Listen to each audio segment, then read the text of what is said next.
nation. The same way what is happening to Buhari right now. Tinubu might be the worst. Reason be that somebody who cannot even remember his party's name, someone who is telling Nigerians that you are tweeting on WhatsApp, and so many things, Now recently, now you talk about issue of dollar, like if dollar like it keep rising, they are not. There are so many things that this man is not getting into with reality. So when that guy, imagine someone who is close to Tinubu came out.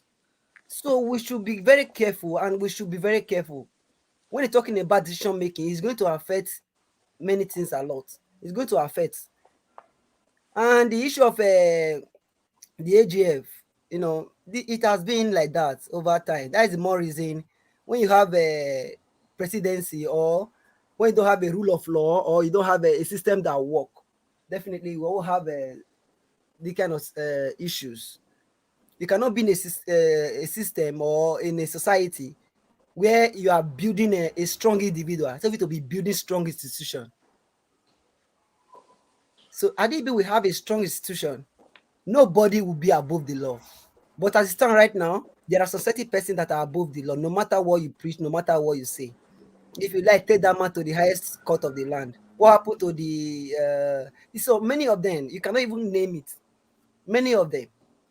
So it's something very, very bad, and it's worrisome. And the Minister of Finance, I don't even know her name, came out and said something Nigeria is doing well under this present condition. Like someone said, yeah, really, of course, Nigeria is doing well because it's not affecting them. It's doing well because our education system is rating globally high. They are doing well because our GDP is rising. They are doing well because we are not borrowing money. They are doing well because an average citizen in Nigeria cannot feed themselves, or they are feeding themselves well. How? They are doing well because we have lights. So, what are the indices of measuring a good society in terms of economy? So sometimes they will just come here and make one or two mistakes, or come online or whatever, make one or two mistakes, feeling that maybe Nigerians are not knowledgeable enough, or they don't care because we have been feeling so unconcerned about their policies over the years. Sometimes such people are supposed to be, vote out, or even use any kind of protest or whatever to resign for that office. So it's something that I'm not really happy about. You cannot be making such a statement at this present time. Okay. And do you And think seeking for international help is disgraceful? as it stands right now, I think that first of all, that video is not recent. Abi, it's as in that No, it's man. not a recent video, but a lot of people have actually been coming out to say that, at this point, since it looks like the military cannot do this, they cannot do X, Y, Z. Why don't we seek for international help?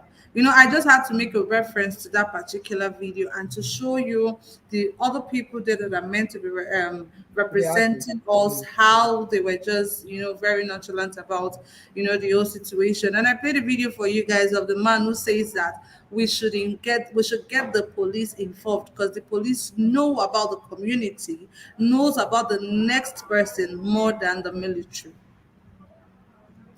Mm, if you watch very well, that man have said these things. They don't even care. Those other senators, they don't care because he raised a concern concerning the issue ravages the country at that time. They never knew it would get to this extent. They paid a deaf ear. And as it stands right now, there's nothing wrong with involving a foreign body to come and help us, or if the president feel that he cannot handle the situation. In my own opinion, if they are really ready, if the military are not compromised, if this our security architecture is not being infiltrated by these boundaries and all that, it's a minor issue that we Nigeria can really deal with. But seeking international help, there's nothing wrong with it. I could remember during Goodluck Jonathan regime, foreign body were even in Nigeria helping us to tackle this insecurity. Reason being that they will not have anything to do with all this Nigerian military, they will not be compromised and all that. But when this man came, Buhari, because of his own agenda, He did not follow the agreement anymore. He terminated the contract. He terminated the contract. That will not have security breaches everywhere. So seeking international body, there is nothing wrong with it at all. At all. If the federal, the chief, commander of the armed forces of the Federal Republic of Nigeria cannot take action, feeling so unconcerned, like what Rufai just said, that the president is not aware. That is the more reason I'm worried. Wasn't aware of his abduction threat. Of course, that's what they keep saying, telling us. That's what the same thing is what article said the other day, that 90% of the Northerners are not on social media. This is an affirmation to what he just said. So now the youth are even using social media to make money, to gain employment for themselves. You are not you have the guts to come on air to tell the world that your 90% of your Northerners are not on social media, and you're a billionaire. You cannot invest on internet in your society. Why am I saying this? If by now, for this modern world, president has no information, or even Rufai can even come on air to say such a thing, it's something worrisome. And that is more reason people are even crying for what is happening in the north. How the northerners, majority of them, not all, have dragged us the other part of the Nigeria back. That's what the reason why most of us are also angry with some persons in the west. Reason be that at least these people, if we are united in the south with some part of the north, definitely we would have been able to put the Nigerian nation to on a better path. But see what is happening. You cannot tell me, like, okay, are you going to tell the world that Boris Johnson is not on Twitter, or is not hearing these tweets, or Joe Biden is not aware of what is happening in his own country? The whole president don't know what is happening in this country, or not aware of the threat. It's something worrisome, and it's something I'm not really happy about. And with some persons, saying that we should not be worried about Islamization. I said it here the other day that during if you go to internet, how Lebanon was moved from a Christian country to a Muslim country. It was this kind of stuff, whereby people were going to the church, killing people, forcing people to renounce their religion, declaring the other people infidel. This is how it started. And whether we like it or not, our Muslim brother in the north, they are not bad people. They are not bad people. They have a very good mindset. Just that there are some persons that came into Nigeria. They said that Nigeria is their oil, is their land. They want to take over the country. As I speak with you right now, Lagos is being surrounded. Abuja is being surrounded. A major part of the country has been surrounded with ISWAP and ISIS. We are still crying here, say it's not about Islamization. In 2019 and be 2018 thereabout, a letter was written across to some major people. I could remember one of the letters I read on social media. It's still there now. If you are dating it, just Google it on YouTube. A letter. David Oyedepo read it on one of the programs he had then. It's there. So where they say they have surrounded the whole places. Then no, before one bishop was kidnapped about a few weeks ago. What happened? They are just waiting for the day they are going to strike. As I speak with you right now, they are passing water bill for government to take over the water. I know what that means. Before then, they talk about Ruga. Then Buhari came with this part. They said they are going to create for this grazing route, or grazing route, or what how they call it. We are still crying that there is no agenda behind all these things. Nigeria system of education is down. Goodluck Jonathan spent all his tenure investing in a major education in the north. This Buhari came, he destroyed everything. He said there is nothing wrong with there is nothing going on. Nigeria is not safe anymore. I called somebody in my own part in Edo State recently. They said they are no longer going to the farm because of the herdsmen are taking over their farm. What they are not doing now, they now shift downward to come and be doing their farming along their houses. People in Benue State cannot feed themselves. We are still here crying for all these things. Inviting foreign machinery is not a bad idea. Nigeria is bleeding right now. Our economic situation is bad. Look at what is happening in debt ratio. You and I, we are owing. Just yesterday, I read the news where the Ekiti State government fire me, went to go and hire Chinese people to come and develop a software to monitor, to be safeguarding the Ekiti or whatever. Wait, on a normal day, our students can do that in Nigeria. They invested in education. Then we are talking about selling ourselves to a foreign body. What is beyond that one? If we go on strike, they say we shouldn't go on strike. Look at education system, everything is down. Look at everybody is now moving it draw out of the country. The best of all is leaving the country, while the worst of us are ruling us. Where are we going from here? What do we do from here? Now we are talking about election, come 2023. People are talking about impeachment. Whether you like it or not, that impeachment just is nothing. Because to impeach a president, you know the process. Just this morning, Dr. Abati explained everything. In short, there's no need of even maybe they just want to say for saying sake. To impeach a president, do you know what it takes? Do you know the process involved about 7 stages or more?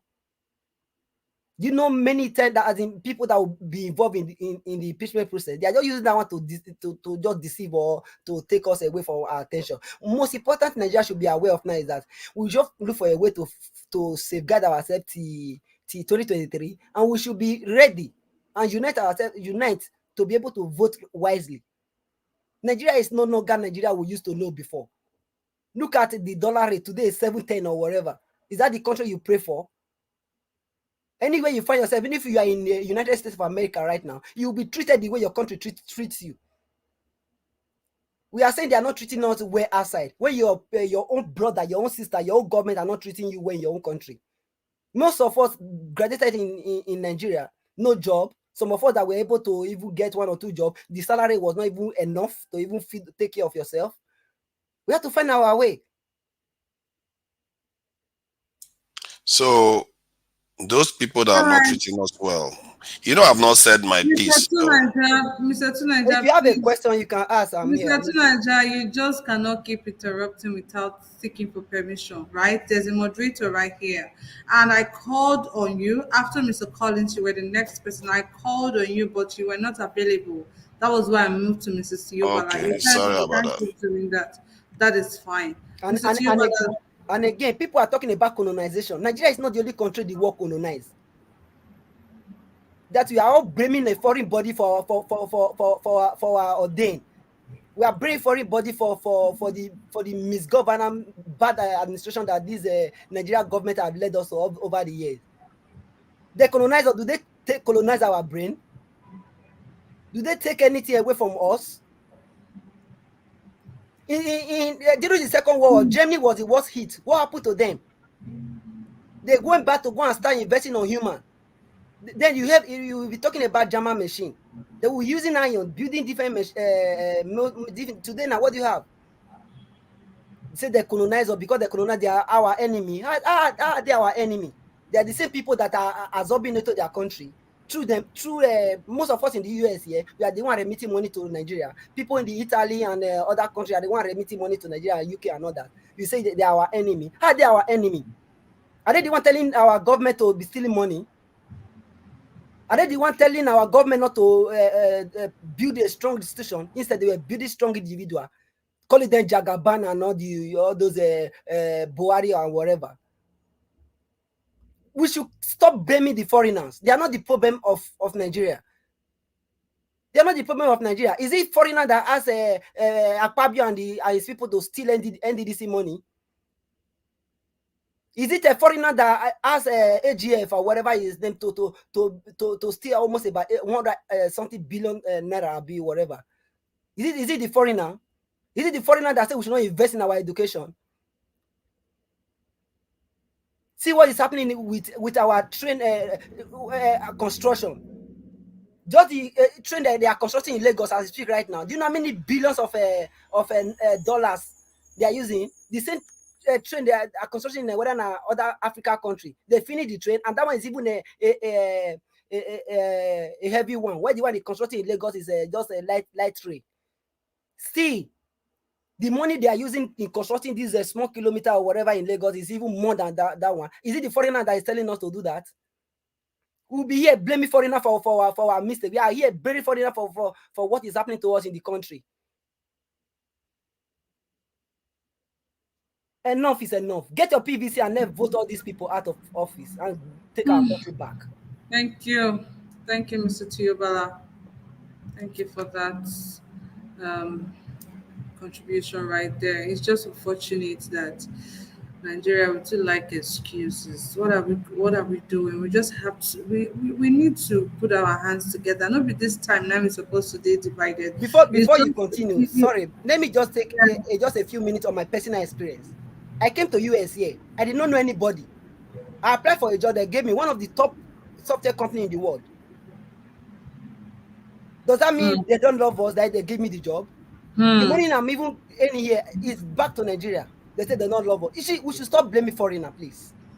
It's okay, Mr. Tiobala, because I mean, for Nigeria, I know easy like that to get job if you know no person, where no person, where no another person.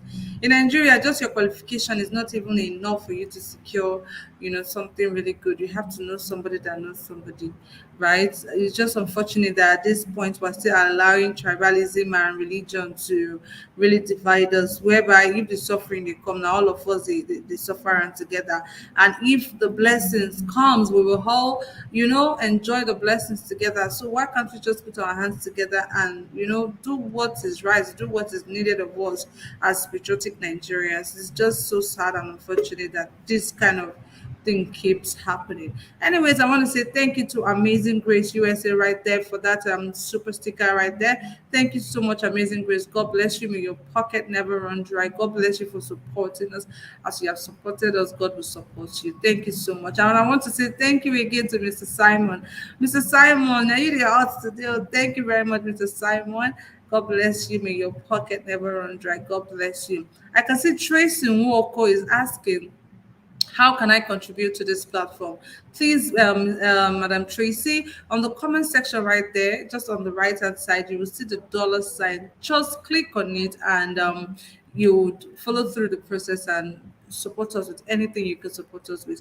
If you're having difficulties with that, I'm going to display the Ninja Watch account on the screen. You can just make a direct transfer to the account to support what we do here. Guys, don't forget to help us to like and share this broadcast so our voices can be heard, so people can hear what we come here every day to talk about. So YouTube can suggest our videos to more people so they can see and listen to what we all have to say concerning our beloved country, Nigeria. Because I want to believe that we all are passionate about our country. If we don't care, if we don't send, we will not be coming here every day to air our views, to lend our voice to the cause. So, guys, please help us to like if you're yet to do so, and hit the notification bell so you'll be notified anytime we come on air like this. I asked a question in the comment section, only few people answered. I'm going to ask that question again, guys. Do you think Nigeria seeking for international help is disgraceful? I want to hear what you guys think in the comment section. My panelists are going to speak, but I also want to hear what you guys think right there in the comment section. Seeking international help, do you think is disgraceful? Due to the high rate of insecurity in the country right now, do you think it's disgraceful that people are clamoring that, okay, oh, if our government not will protect us again, oh, make we call international bodies to come protect us? Because people are taking their children out from schools because of the high rate of insecurity. People cannot travel by road anymore. A lot of things is just going on. People not even fly again because aviation fuel is has skyrocketed. Economic ticket will be 15,000 naira before, is like 80 something K now. So, guys, I want to hear what you guys think. And if your answer is yes, why do you say so? What measures do you think we can put in place to make sure that we try and sort out this insecurity in the country, because it's getting really scary, so scary. All right, guys, that being said, thank you all so much for being here with me. I'm going to go straight to Mr. Two Ninja if you're ready for me now, Mr. Two Ninja. Yeah, yeah, I'm ready. I'm ready. Okay.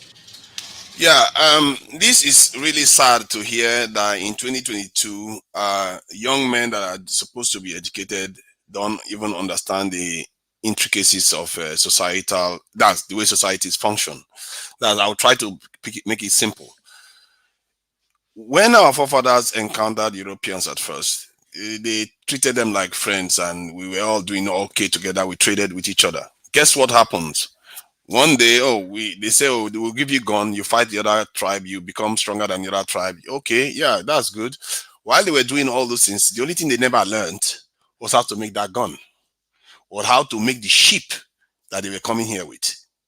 What they focused their energy on is the people on the continent. We kept fighting each other over and over again, while they had greater designs for us. It didn't happen overnight. It took 300 to 400 years. Then they discovered that, you know what, what's the point of even, taking piece and piece of the land? Let's take the whole thing for ourselves. They had their meeting in Berlin and they came and took the whole continent.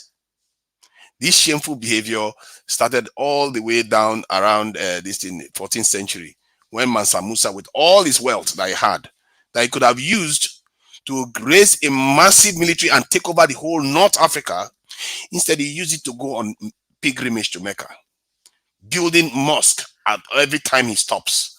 And on his way back, he even took over one other African territory. That's how powerful he was. He could have used that money. This guy altered the world economy at that time. After that time, then he has invited people into the continent, because now they know that there's a lot of gold here. And before long, the Mali kingdom was begging Portuguese for weapons, because they were facing a lot of fights to destroy the empire of Mali. And guess what the Portuguese gave them? Trinkets. They didn't give them one gun, nothing. And the Mali empire fell. 100 years later, the Songhai empire emerged. That's emerged before that time. They too, just about 1,000 something Moroccans with cannons came over and defeated a whole empire, because Africa never learned one lesson. They never learned that you need to learn how they make anything so that you can take part in the first world conflict. You can't keep wallowing in ignorance. We never learned any lesson. Since then till now, the dial has not moved once. To hear somebody like Teobala talking about we should be relying on foreigners to save us again, it's crazy, it's mad. I can't believe we cannot learn any lesson. People that enslaved your forefathers, that speaks Igbo, that are in America right now, are seeing is right there. Kachi, point of correction. Tunaja just make a statement against Teobala that he's crazy, he's mad. Did I say it's crazy? I say it's a mad situation. He didn't say it's crazy. He didn't say he is crazy. He's talking about the suggestion that Mr. Teobala made. That is what I consider mad. Yes, but along the statement, that statement is also referring to him. He's also referring to me that I should invite foreigners. No, so did I call him mad? The statement. Mr. Mobile, please. He didn't say Mr. Teobala is crazy or mad. He's just, defending his the idea. He's sharing his own idea and trying to defend it, because Mr. Teobala doesn't have anything against international bodies coming to Nigeria to help the insecurity state of the country. And Mr. Tunanja shared a different view from Mr. Teobala. So he didn't say he is crazy or mad. I was listening carefully, but thank you for pointing that out to me. Mr. Tunanja, you can go ahead. Yeah, so these things, our people have failed to realize that the world, you have to earn your way in this world. Nothing is ever given to you. Our forefathers, we made the same mistake that the Songhai and all of them they've made till just last century, when they came to Lagos to take over Lagos. They took over Lagos first before they went through the whole Nigeria.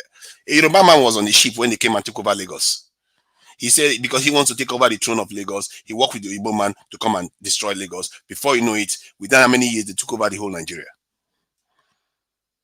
When are we going to learn? These people, they plan ahead. They think ahead. They plan all these things. You think just because they are laughing with you, they are not killing you. You are just dying in slow motion. So what is happening now is that when they took our people from here, they went overseas. You know what they did to them? They are feeding our people to crocodile just for fun. They lynched them. They torture us. Our people went through. The fact that we are still standing there is a miracle, because the red Indians that were there were completely decimated. Then on the continent, you look at all the things that they've done to the continent itself till this very day. Do you know that they have a military base in Niger? America and France have a base there. And where do all this problem, where is it coming from? They have military bases all over the continent. It's only in Nigeria that you don't see it, because Nigeria is basically competing with these powers. And we are saying we should go and ask them for help to come and save us. As a matter of fact, some of them, if you ask them, they will be very happy for us to be recolonized, because as men, they cannot even understand the idea of defending their people. How is it that a 4-foot Asian man, if a Filipino man that can barely stand on the shoulder of many many Nigerian men, can defend their land? Our men are happy to ask people to come and save them. Tell me one other nation that does that. Tell me, even the 5-4-5-foot men don't do that. And we are one of the first borns on this earth. We have the greatest continent on the earth itself, blessed with abundance. Maybe that's why we are so spoiled. And we want other people to come and say, well, what are we doing with our 200 million people? They have lesser population. Like the UK is about 60 million in population. What are we going to invite other people to come and say? What are we doing with our men? What is the purpose of a man's life, for crying out loud? Tell me, what is the purpose? Is it to have side chicks? Is it all? We are here for now. How can a man sit there and ask for another woman's husband to come and save us?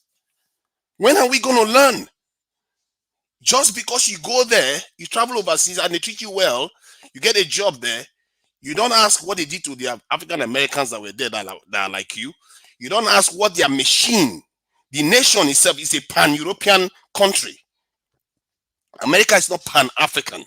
It's there to defend European interest. Make no mistake about that. That is why they have NATO, and that is why they have the UN. Everything they do is to keep us in check. Even the WTO is to keep us in check. Even when we invent something, we can barely use it, because they will say, oh, their people have invented it first. What are you going to do? Take them to court? How much are you going to spend in that court case? They have the money. They are keeping us in the dark because we are weak. And for us to be even entertaining the idea of bringing them back again, I don't know about you. I'm not a house Negro.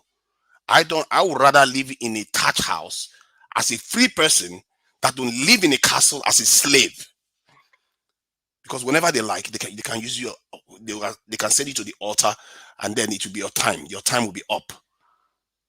We know what they can do to people when they have the chance. We know what they can do to people when they have the chance. And they never do it overnight. And this is the thing. Even the continent, when they took over the continent, it didn't happen overnight. It happens slowly. You think any of our leaders saw the danger? They never saw it. Sometimes throughout their lifetime, they just saw a little movement. It happens over 100 years. Even in America today, when the population of the Red Indians are completely dwindled, it didn't happen overnight. When they come, they take something from you. Tomorrow, they come and take more. Next tomorrow, they say, okay, this one way you give us is not enough. Let's take more. They will take and take until there is nothing left, until you push back. It's that simple. That's how this world works. You have to defend yourself. This is what the rest of the world has understood. And this is why I think asking for foreign help is a fundamentally sacrilegious act. It's so wrong, it's unbelievable. We have not even done 10% of what we can do to restore security in our country. We've not used 1% of our population. Not one. Not one. What is wrong with us? What are the men doing? If they tell me they want to recruit 1% of our Nigerian population into this, I will join. I will happily join. What is the use of my life if I cannot protect the women, the children, the land that our forefathers left for us? What is our use? Other people understand that. Haiti invited mercenaries. Haiti used mercenaries like crazy, and the president was slaughtered in his house. The security guard, not even one person got hurt. They opened the door for them, and they came claiming that they were U.S. drug enforcement agency people, and they slaughtered the president in their house. That country is the first country to free themselves from slavery. Once. They punish that country till this very day for that act. And if you say the world is so fair, and the white people are nice people, why is it that by coincidence it's only black countries that are the poorest ones? Is it because we have low IQ, or we don't know how to make ourselves rich? Do you think they don't have any specific policies when they gave themselves 70 trillion worth of loans during the years of the COVID-19 when Africa got almost nothing? $17 trillion. It's not monopoly money. Then the IMF went on and created $650 billion. Guess how much the whole African continent got? 5% of that. That is war. But we don't even see it. We don't even know when we are being hit. And our economy is suffering. We don't know why. They create money. Their currency doesn't drop. We do the same. Our currency drops. We don't know how unfair the world is to us. That's why we even entertain the idea that these people are our friends. Because they are not. They are our competitors. And they should be. Rightly so. A lion, an antelope cannot expect to plead mercy from a lion. It's the nature of the lion. The lion needs to feed his child. It's up to that antelope to turn to a lion or become a dragon. Even better. We have to understand this is on us. Maybe Tiobala is right on that one. It's on us.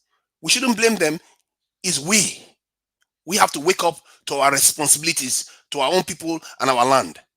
That's just what I think about this. Thank you. All right. Thank you very much, Mr. Tunaija. I think I Madam understand. Kachi, okay.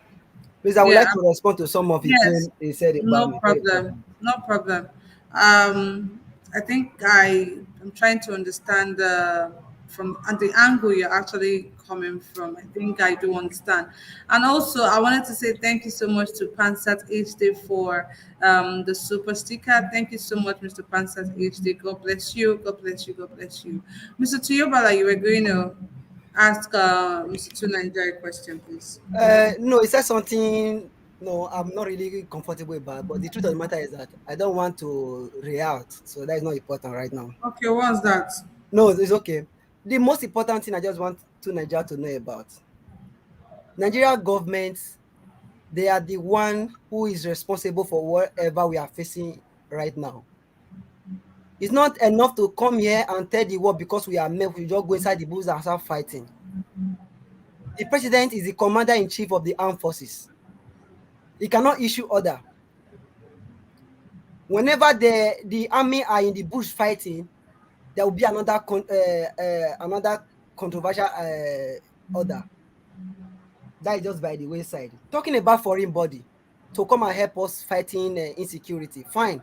Like as far as I'm concerned, there is nothing wrong with it. But the insecurity happening in Nigeria is something we, as an individual, as a country, can really deal with. What happened at Kuje prison? Is it how many people that came to do that prison break? But where are our military? Where is the president? The president, they know what is going on in that country. That is why the terrorists keep telling them the president will meet up with their demand. So inviting foreign body, as far as I'm concerned, there is nothing wrong with it. During Goodluck Jonathan, they came. They never killed Jonathan. Nothing happened. Nigeria was still living happy to some extent compared to what we are facing today. Whether we like it or not, what we are passing through today is not foreign people that colonize us. We are the problem of ourselves, whether we like it or not. Okay. All right. Thank you. Thank you very much, Mrs. Yobala. I can see Lady B in the comment section saying that, oh, please. Well, at the end of the day, the foreigners are not responsible for the bad roads. They are not responsible for the bad health care. They're not responsible for a lot of other Sister things Kachi, happening. I want to say something. Mr. Collins, please. We have a lot of people here that are yet to say anything, but I'm going to give you 20 seconds to just say what you want to say. But before that, Lady B, yes, is also saying that these guys are not responsible for the bad roads, for every other challenges that the country is facing. So why are we attacking the foreign bodies? Anyways, Mr. Collins, what are you going to say? Please, 20 seconds. I'm not going to waste time. It's just what Tuna just said. When he said something, he said for him to be a slave to white people or whatever you call it. That it's better for him to be in. I don't know how you put it, but Touch is a touch house, yeah. something like that. So I don't think he's in Nigeria, because At if he's all. in, he is No, not it's in not in Nigeria. He's Nigeria. already Good a Yes. and fine. slave. But that are the same people who he's still fighting off, and he's still living in their own land and be talking about that people are still using him as slave. Because if he believe in this slave of a thing, Go he home. shouldn't be in abroad. He should be in Nigeria. I think that should be his best way for to solve the whole issue of this slave of a thing. All I'm just saying, these people are not our problem. We our problem till we start accepting the blame to ourselves. That is when the whole thing. Because if you keep blaming people for your failure, you can't go anywhere until we. Because look at the guy, good road, no good road, no good hospital. Are there white people telling our leaders not to build the hospital for us? Are they telling them not to build road for us? Are they telling them not to build school for us? Are they telling them not to give us a good governance? So why are we keep blaming white people when I asked Junior just something? Are you a politician? He still haven't answered that question, because every time he's always find reason to maybe to cover all these politicians. Maybe when politicians are failing, you always get reason to defend them. For me, our politicians are until we get a good. He talk about Asians. Before, where are the Asians? Nigeria was battling with Asians. Today, where are they? Today, look at China today. China is one of the growing economy today. But we are Nigeria, but because they have a good leader, that is where they are today. Singapore of them, because they have a good leader. If we don't have a good leader, how are we trying to be like white people? We Okay. have to start from ourselves first. Until we Okay. start appreciating ourselves, then other people will appreciate you. Thank Today, China you. can compete with US, they can compete with anybody because they start Thank appreciating you. themselves. Thank you. Thank you, Mr. Collins. Like talking about slavery ourselves, are we not already enslaved by our leaders? You can't protest, you can talk, you can't do some certain things because you're scared. Are we not already enslaved? You Can know, I can I respond quickly? It's 30 Mr. seconds. Tunanja, No, because Thirty thank seconds. you. there is other people in this platform, please. I No, know. no, 30 no. seconds. Okay, It's fine. okay. I'm going to come. Well, we're going to go around again for the second time. When we go around, we can address that. But in case you don't want to forget, you can just jot down what you're going to say concerning what Mr. Collins said, because we still have a lot of people who are even yet to say anything, guys. So please, thank you very much. I understand that we all have a lot of things to say concerning this particular topic. Anyways, I'm going to go straight to the next person I have here, which is Mr. Mobile. Mr. Mobile, please. Thank you very much. Good Um, evening to you. Good evening to you. Yeah, I've been listening to everything that is going on. But what I want to say is this: Nigerians, we are living in denial, and whenever somebody is living in denial, it doesn't seem right. We need to have a country first before we think of protecting ourselves. And right now, we have a government that have failed us. We have a government that have enslaved us. We have a government that laugh at their citizens whenever they request for help. So I will refer back. When you look at the the offices, the military offices in Nigeria, how they rank and how the position is being held, you will see that the half percentage of all the service chief is from the north. Minister for FCT is from Adamawa. Minister for Defense is from Kano. Minister for Justice is from Kebbi. Army is from Sokoto. Naval staff is from Kano. Custom is from Kaduna. So here we are in a country. Now we have this conflict. Before it was Fulani versus Hausa people. But now with the introduction of ASWAP, is now Fulani versus Nigeria. And these people, they have an agreement with Mr. President. And that is what they are fighting for, that the Mr. President should deliver what he promised them. But Mr. President is not doing that. They started killing Nigerians. So we really need to pay attention carefully for what is going on in that country. Because right now, we have military that cannot defend our country. Whenever our president did do security council meeting with all these chief of staffs, before the meeting end, the Boko Haram headers, their chiefs, and their, wherever they are, they got first-hand information of the meeting. That whatever Mr. President is doing, they are getting the first-hand information. And here we are, somebody is saying, Nigerian men need to stand up. Nigerian men need to defend themselves. And remember, we have a government, we have a National Assembly that have been compromised. The Senate President Lawan did not even allow the senators that were aggrieved to make their statement. He just shut them up. And the Mr. President's spokesman said that they are minority in the minorities. Lai Mohammed, Minister of Information, that is laughable. So, what has Nigerian government, what has this present government done that will make Nigeria not to request for international help? Deborah was killed in a broad daylight, nothing happened. Owo massacre, nothing happened. Kuje prison, nothing happened.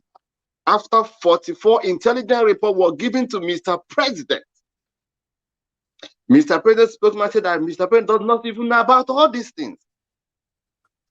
And here we are saying our military should defend us. The only time military in Nigeria work perfectly is when the military is going to attack the southeastern people. That is when you will see the helicopter flying. That you will see the armored car rolling out the street. That is when you will see the military moving, python dance, this and dance, this and dance, and massacre and kill those people in those areas, and nothing is happening. This is why what his name, Nnamdi Kanu and Igboho is rising up today. So we cannot get, it is too obvious that Nigeria is not in control anymore. If terrorists can surround Abuja, metastasize in every corner of the country, and you are telling us we should fold our hand until they kill everybody. No, we have to seek help. Okay, let me refer you back. This government has set up $19 billion to fight insurgency. That means Nigeria has spent over 900 billion naira to fight only these terrorists. Today, no one of them has been held accountable. The one that have been declared wanted is being given a chieftaincy title. When they show themselves, you can see the environment they are. These people is easily to catch if the military is not compromised. 2 helicopters is enough to trap and waste all these people. But here we are, the military is giving them information, telling them where they are guiding, telling them where they will attack, so that when they hit, President will do another allocation. Lawa will endorse it, and they will give them the money. And here we are talking about we will stand up and defend ourselves. How many people are in the military? Half of the military today is from the north. When I was in Nigeria, when I was in SS1, I wrote exam to enter Nigerian military. I got the first training, got the second training at a military base on it. I was disqualified. And these are the same military that all the people from the northerners, when you declare you want to join the military, you will be there. So Nigeria can no longer defend themselves. And all these crises, they end in Mr. President's office. Mr. President has the button to press. Mr. President has to give the order for things to work. But they cannot do that because whenever he called for Security Council meeting, all these chief of air staff, naval staff are his people. And when they go there to do meeting, they only go there to drink coffee and discuss and marry themselves. And that is it. But if the power has been shared for all these regional places, then when you doing security meeting, other people will contribute. Other people will set up strategies. But here we are, one-sided part of the country are the one heading us. And nothing is happening. So Nigeria need help. If you don't know that Nigeria need help, Nigeria need help. This is a country that make their budget on dollars. Somebody is saying we don't need international help, that they will come and enslave us. We have already enslaved ourselves. Whatever Chobalan is saying is true. Nigeria made their budget in dollars. And at the same time, you don't want help. Why are we not making our budget in Naira? Why? So we need help. That's why I'm saying 2023, before you think of 2023, protect yourself. Before they kill you, you kill somebody. Protect your family. Guide yourself. Whoever you can help them. They have equipped Boko Haram. They have equipped the terrorists. And we are here talking with an empty hand, with an empty vessels. We don't have anything to defend ourselves when the worst come in.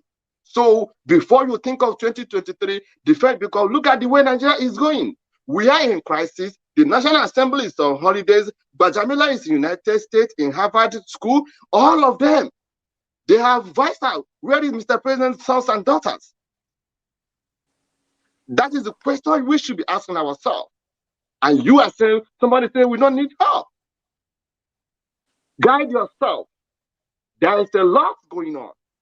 If it's revealed to us what is going on, it is terrible. Guide yourself so that 2023 will be good. Again, I will say it, get your PVC. We can start to getting it right by having a total shutdown in Nigeria. What ABSU and the NUC is doing is not enough. We need to shut Nigeria down and be in the streets of Nigeria so that nothing moves, nothing goes out until we get it right. All right. Vote for Labour Party. Thank you. Thank you very much, Mr. Mobile, for that. Guys, do not forget to like and share if you're yet to do so. Like and share, guys. Like and share. I want to say thank you once again to Mr. Pansat HD for the super sticker. God bless you. God bless you. May your pocket never run dry. God bless you, Mr. Pansat HD. I'm going to go straight to the next person I have here, which is Mr. Joshua. Good evening to you, sir. How are you doing today? I'm fine. Thank you for your wonderful work you are doing. And thank you very much. I hope everyone is hearing me nice and clear. We can hear you loud and clear. Please go ahead and make a contribution, sir. Okay. First of all, I want to say that I want to admonish all of us, including myself, that this platform, we did not come here to waste time. We cannot be throwing words to each other and you say so, I say so. I don't think our mission will be accomplished by that. So we are here for one mission and we should all speak in one direction. That is to save and salvage Nigeria.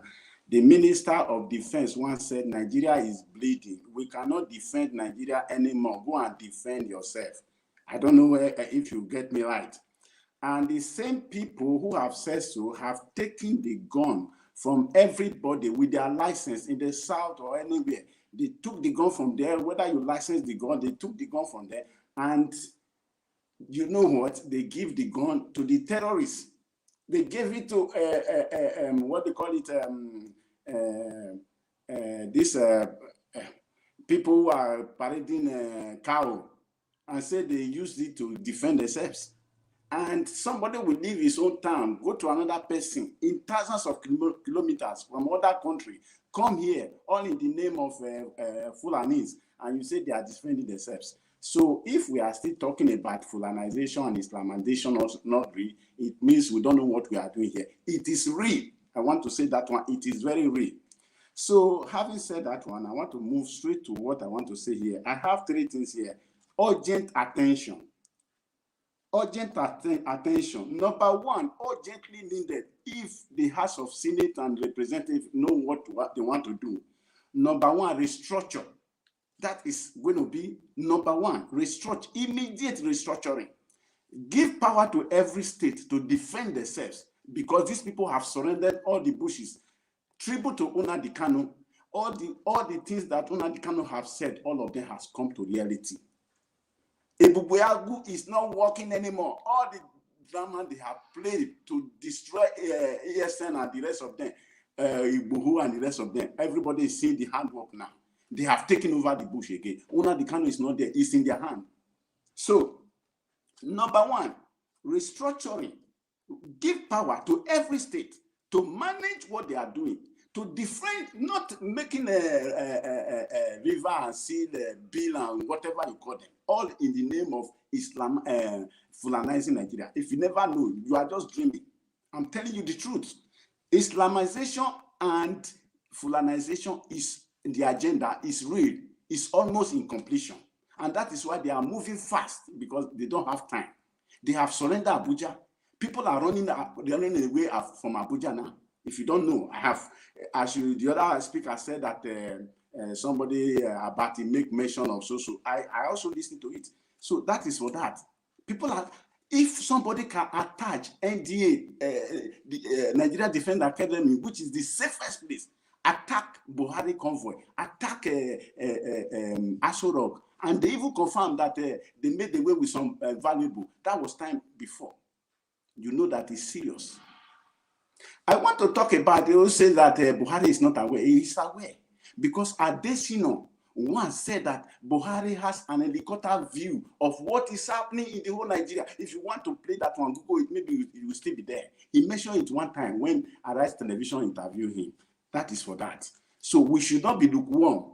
We have to get ready. If we want Nigeria to be one, then let us fight and salvage Nigeria. Otherwise, let everybody go on their way. Because these people have already prepared. They armed them. Okay. Then number two, we seek external help. Nigeria is the giant of Africa. We don't have to boast. We are just using it for boast. We are in a mess. We are in a deep mess. So we seek help, external help. Let us not be proud. When you are proud, we die. These people that you are playing with, they have already liaised with all these terrorists all over the world, the dangerous one. So you are playing with fire. Let us seek external help. There are people that have capable, they are specializing on this. We are not calling America or whatsoever. We give out contract like Lord Jonathan did. We will find solution to that. So number four, the system is already collapsed. How? You were there when Buhari appoint one-sided appointment. Nigerians were sleeping and say it is competent. And it's the same competent APC is using to deceive us today now. Competent. Let's say it's competent, the people he trusted, until your eye were clear. And when that this cannot have forecast this one, I said they would remove capable hand and put incompetent hands. And this is what is going on. So if you don't know, we don't want to wake up. One day, you know, all Nigerians will be dead because people have been invited all over the world to come on in the name of Fulani to take over. If you don't know, all bushes. I have the video where bushes, where they have the ammunition, they hide ammunition everywhere. Do you see anyone prosecuted? Governor Otton was attacked. Do you see anyone was prosecuted? All the things that have been happening, do you see anyone that has been... Instead, they will go and hold the innocent people. That is, the system is already collapsed. The National Assembly should wake up in their responsibility. But it's going to be tough. Why? Because Manami is there. Who appointed Manami? Is Buhari? Is he going to kick against his master? No. Minister of Justice, Minister of Defense is there. Who appointed him? Buhari. Is he going to kick against his master? No. All this, we talk of the appointment. You see that they have already planned it out.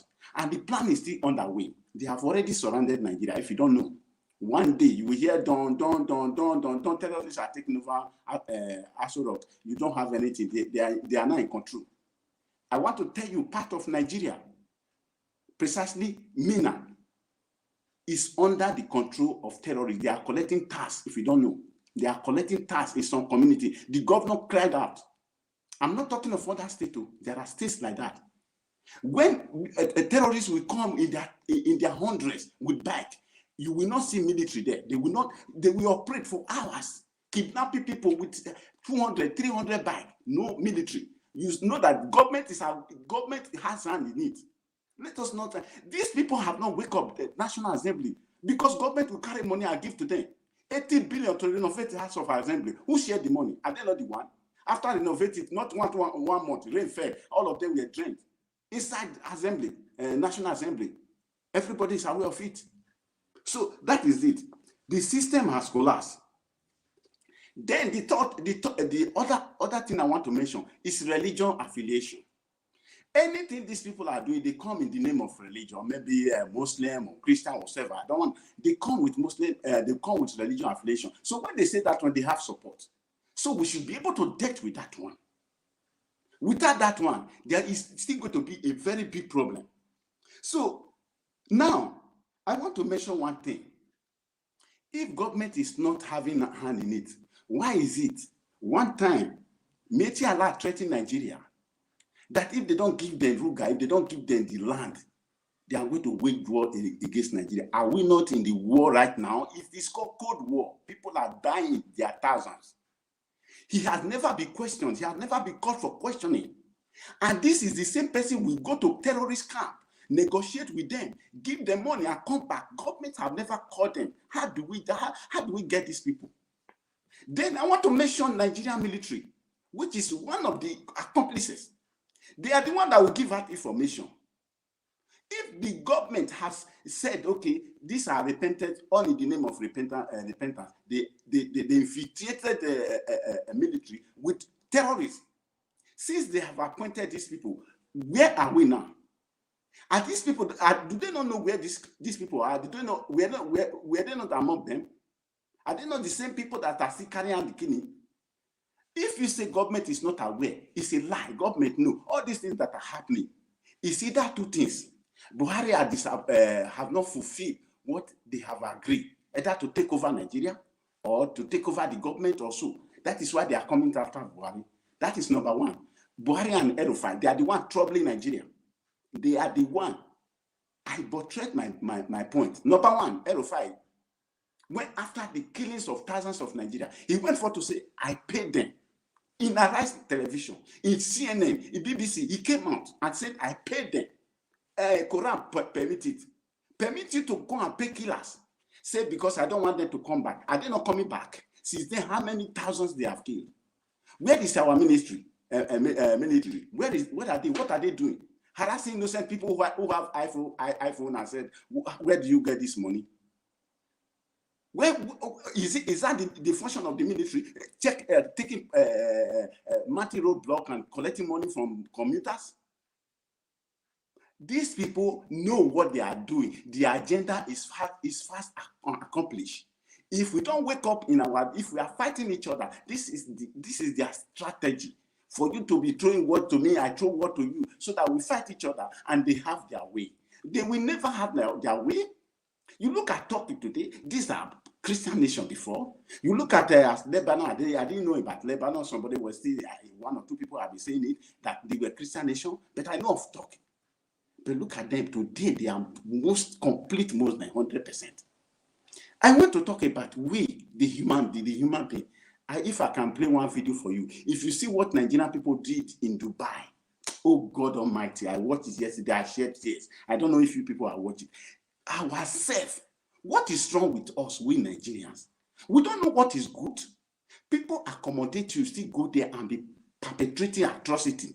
You try to find it, what is there, because here I can't show the video here. I have the video. Destroying cars. Maybe they have not renewed your paper. You enter road, a moving vehicle, destroy the glass. Somebody is driving the car. You don't care whether you are killing the person there. My dear, where are we? Who are we? That is the issue of religion. What are the religion? What are they playing? What role are they playing in Nigeria? Just to collect money and deceive people? Because religion is to bring about sanity of life. That is the meaning of religion, to know God. Because God is holy. You yourself, you have to be holy. Anybody to take blood does not belong to you. It belongs to God alone. You don't own your life. You can't even take your life. Why these people? Why are they taking blood? Who made us? Who are we? I don't know. Anywhere you go today, you say you are Nigerian. You see the way they will relegate you. You see the way they will treat you. So many things that has gone on in our society. Let us come together, find a common ground. Our politicians are not helping matter. Thank God, the fire is coming to them. That is why you see that. How can you impeach Buhari? 7 months, 7 years he has been in office. You didn't impeach him. Within, it's not up to 1 year now. You want to impeach him. You know the process. All this, they don't know what they are doing again. The people that are there, they don't know what they are doing. I tell you that most of these people, they are only there for their pocket. They don't even know, they don't know what they are doing. A tribute to Abaribu and some of them. Finish. A tribute to him. Okay. So I have so many to say, but because of time, I will only point out here that for us to fight these people, all of us should come together. Two things. It's either Nigeria divide or they peacefully hand over to Peter Obi. He's the only person. No, I did not see any other person. God bless you. Let me rest my case here for now. God bless you too, Mr. Emmanuel. Thank you so much for that submission. It's always a pleasure to have you with me on screen. Thank you so much. I'm going to go straight to Miss Sugo. But before I do that, you guys, please, if you're yet to subscribe, please subscribe. Please subscribe. And if you're yet to like and share, please like and share this broadcast. Thank you very much. Support us with anything you can on the comment section. Just on the right side of the comment section, there's a dollar sign right there. Click on the dollar sign and support us with anything you can. In case you're having difficulties to do so, the account details is just displayed right there on the screen. Support us with anything you can to keep the message going forward. Thank you, guys. Thank you all so much. Miss Ugo, good evening to you. Are you ready for me, please? Hello, Miss Kachi. Good evening, everybody on the panel, everyone watching, and all the people on the comments. It's nice to be here. It's good to have you too. It's good to have you too. Do you think it is disgraceful? Do you think it's disgraceful to seek for international help? Miss Kachi, that question alone boggles my mind. Because, look, history will keep repeating itself if we don't learn. Our politicians are at fault, that we ourselves, even me self, even though I'm very young, I'm probably the youngest person here talking, but I will not close my eyes and not analyze things properly. Africans, let's think. Let us sit down and think and analyze things. If someone says something, think about it, open a book. See, you don't need to search for knowledge. You don't even need to talk too much. Just analyze things. Look at what is happening in the world. I've been sitting, I know people will still tassel me or shout at me or say stuff. Listen to what Mr. Tunai just said. No, leave. I know we already have the way we see the world. The way, look, I've gone to school and I've been taught and I've been given this, what's the name? What's the word? Negropian mentality, and until I came and I sat down and started learning things for myself, that I started learning what is really happening. And I started looking at the world with how it's been structured. It's not hard.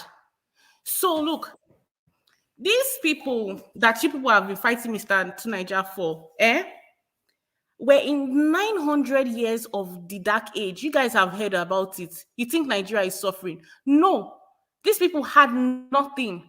When these people came and saw our own civilization, they were shaking. They were like, these people came, saw all these things. Our people were finding gold and diamonds in our backyard and we're using it to play tumbo tumbo. That's how wealthy we are. Do you know why? Look, okay, there's this book, Why Nigeria is Still Poor. I'll be sorry, not why, I'm probably quoting it wrong, but see, there are plenty books. not even books, leave books aside, ordinary YouTube self. If you bring these people inside, no matter how bad, no matter if I'm like dying on the roadside, I rather die on that roadside than invite these people inside. If the Nigerian government wants to say, okay, oh, let's bring our African brothers and come together to sort this issue out. Okay, some African leaders have sense, yes. But you want to give, do you know why this whole slavery and this whole colonialism, please, how old is colonialism? Some people are older than this country, safe Nigeria, that we are fighting for. These people they need us to stand. You don't understand it. So there are videos where you see people sitting down, drawing up. And Mr. Tunaija mentioned the Berlin Conference. You don't understand what happened. That happened years ago that is still affecting the quality of our lives. And the fact that you are abroad and you're earning small money doesn't compensate at all for what has happened to you. You don't understand. So yes, our leaders are a big problem. I am a big problem. Our mentality. Someone asked, did they take our minds? Yes, they took our minds. Wake up. If you give these people entrance into your country, they will take it. You have gold, you have oil, you have everything that makes their society work. All these small, fine places that you're seeing in this Alabeke, it is your thing. It is you. Hundreds of years.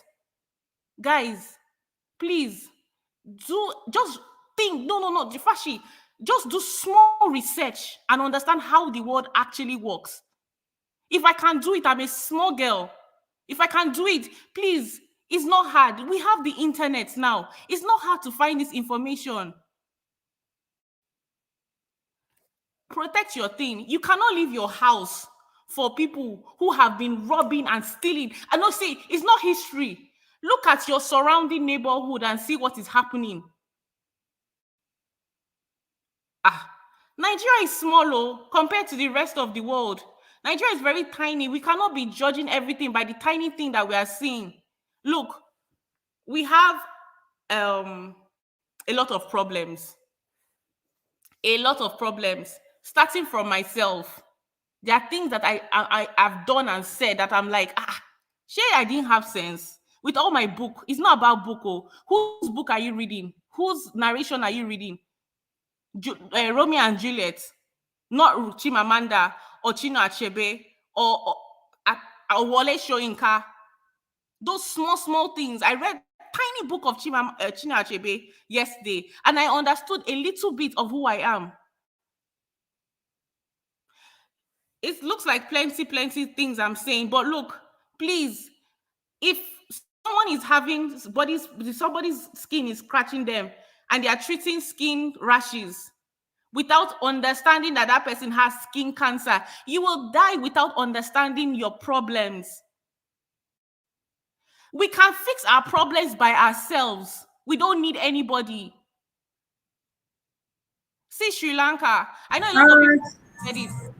A lot of people have quoted Sri Lanka. They took, I can't say I know what to do. I can't say. But these are the kind of platforms where we can come together and try to figure out what we can do by ourselves. These politicians are there to steal for themselves. Let us think of what we can do. Talk about it and see what we can do for ourselves. Not bringing anybody inside. Thank you. Thank you very much, Miss Ugo, for that. Oh my God, I had a caller. I just lost that caller right there. Okay, the lines are open for calls. Okay, the caller is calling right back. Guys, please hold on. Let's take this call. Good evening to you. Thank you for calling Ninja Watch. Hello, Mr. Kashi, how are you? I'm doing very well, thank you. Please go ahead and make a contribution. Do you think it's disgraceful for Nigerians to seek international help? See, my sister,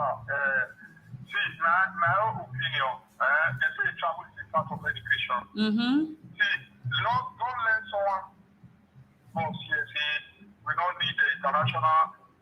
We need them. If you remember the time of Goodluck Jonathan, time that they come that time, you don't see the way things be. Everything was, I know say everything you know you're still okay like that. So for at least it's not worse like this today. So for someone to say no, we don't need international help, we need that. We need our mood on democratic. We need these people for help. This British, they don't our colonial master, they don't colonize us finish. Okay, they don't say Nigeria where would they? Because the problem, see, I'll tell you now, Nigeria what the problem we get for Nigeria, we say, the black and the Jew, he never need to come with papa and mama go promote. That's the problem of the pass through today, because for we to go and sit around the bush here, we just like how they put our time. They never need to for we to even tell them say no, we'll rule ourselves. Then we say no, we'll rule ourselves. Now we don't come out now. See where we say ourselves today. When I see where we say ourselves, I'm here in Italy for past 16 years now. When they are the people here, and they wouldn't surprise that our country claims we are with Nigeria with these white people. What do we do God? God create us equal because of our mindset, because our country, our leaders, they are meant to do. They know they feel like they travel, they know they feel like they come up for Nigeria. I don't know how they understand these people. So we need them. Anybody don't deceive us here. We need them. We need them. Now, Okay. if not them, when Okay. we go out for Nigeria, and we don't pray, I have family there. My brother, my sister, all my siblings they are there. So I don't face for advantage. Okay. But we need to do the right thing now, my dear sister. All right. Thank you. That's my contribution. Thank you very much, Mr. Yeah, ciao. Thank you very much, Mr. Efe from Italy. So, Mr. Efe is saying right now that we actually do need the international help. All right, guys, I'm going to go straight to the next person I have here, which is Saki Father. Saki Father, good Kachi, evening to you. is it Kachi? Hello, Kachi. Mr. Mobile, Yeah, please. I have a quick question. Whether is it allowed? what are you going to ask? Yeah, Please make- I'm going to ask the lady that spoke last, because of what she wants, the way she wants Nigeria to do. I understood where where she's talking about. I have a question to ask her, and that question is to her right now. The situation Nigeria is into. What if she's the president? What is she going to do? Because we need urgent help. So what is Nigeria going to do right now? I want her to answer that the question. Can I answer? Miss Ugo, you can go ahead. All right. So, Mr. Number one, I never came out to say that I'm qualified to be the president of Nigeria. I am a citizen. That's why we have the power to vote ourselves in. The only thing that I have failed to do, and I am very responsible, is before I left the country, and some of you that will come and attack me because this has happened, that, oh, you're abroad and you're talking. Please, not everybody that is here that we're abroad that is poor, running away from something. Anyways, by the way, let me go back to the point. Yeah. So my problem and our problem is that for years, we've believed the lie that our vote doesn't count. And even me self, before I left, I was over 18 when I left. I did not have PVC. And I Please, don't even know what madam, can you just please go straight to the point? As a president, if for instance you are the president of the country, what would you do to save this country? People are Excuse dying. me, can I land? I'm answering the question. Who is that? Anyways, I didn't say I'm qualified. That one is clear. I have not used my power for once to go and vote for anybody that is better, people that are actually qualified to do the job. And most of us can be at fault too. If I even came close to having the skills to be a president, number one, our constitution is a fraud. Our constitution, our 1963 constitution that was there, gave power to each section, each region That one was taken over by the military people that wanted to have power, and they still gave us the rubbish, vomited it back to us, and that is what has been in putting our wahala boku boku in our heads. Number one, scrap that constitution out, get an interim government there that will get a clean constitution. Number two, remove all these old papas that are there and make it legitimate. We ourselves have taken, we'll see our uncles, our people that are politicians, I will be greeting them instead of criminalizing them. As a lawyer in Nigeria before I left, I was handling cases. You see channels coming to take pictures, celebrating the criminals. All of us are at fault. I'm Okay. not the president. But All right. no, Thank you. Yeah. Thank you, Kachi. It is quite unfortunate that right now she don't have any solution for what Nigeria need to do. All right. because Thank I you am very not much, the Mr. president. I You guys, do. I'm not the president, so you don't put that kind of responsibility for me to alone to do. But that doesn't mean I'm not speaking some truth that we need to look at and try to Next understand. person, please. No, Excuse me. you Don't don't be have the rude, answer, Mr. please. Tiobala. Don't be Mrs. rude Tiobala, because please. No, not You you. I guys- said next person. Kechi, can I answer that Stop question? bullying that Someone young lady. like Let her that. stop. Stop bullying her. Don't be Stop rude to me, unmuting please. yourself. You guys, you need to stop. She's just airing her view. Exactly. Please. Don't be rude because you don't agree with me. Please. Doesn't give you the right to be rude. You You let me guys, speak please and don't just just say stop. next person, Mr. Tiobala. I can see that that's what you wrote on the screen, and that's very rude. Be respectful. This is not a fight. We need to come together and speak these things out. The fact that I don't agree with you doesn't make me your enemy. It's not. No, It's you not have like answered the question. I said they should move to the next person to avoid Mr. the Tiobala, rancor. it is Please mute okay. yourself. Thank That's you how very when much. someone is talking, you let the person talk, and I will gladly. I didn't interrupt you when you were talking, so don't come and be doing all of this one. We're not in primary school and we're not fighting each other, Mr. Tiobala. We're supposed to be talking about these things. Thank you, Miss Sugo. Thank you. You guys, you Don't really give need me to. Sachi. I don't understand. Next person, please. Mr. Kechi, 30 Tiobala, seconds. Mr. Tiobala, please, you have to stop saying that. Abba, we're here to air our views. You guys, you don't have to do that. You guys, please, don't do that. We have a caller Kachi, here. Mr. Kachi. Tuneka, you're not saying anything because just wait for your turn. We have somebody here. Mr. Kennedy, good evening to you. Hello, good evening, Ms. Kashi. Good evening, everyone there. First of all, I want to say, please, let us not start to antagonize one another because we are all in one boat. We are all trying to find a lasting solution to the problem. I quite understand what that young lady, what she said, the area she's coming from. She's not wrong. Everybody has right to his or her position. So nobody has the right to query whatever decision or whatever intention one has. So I quite understand that we are not supposed to call.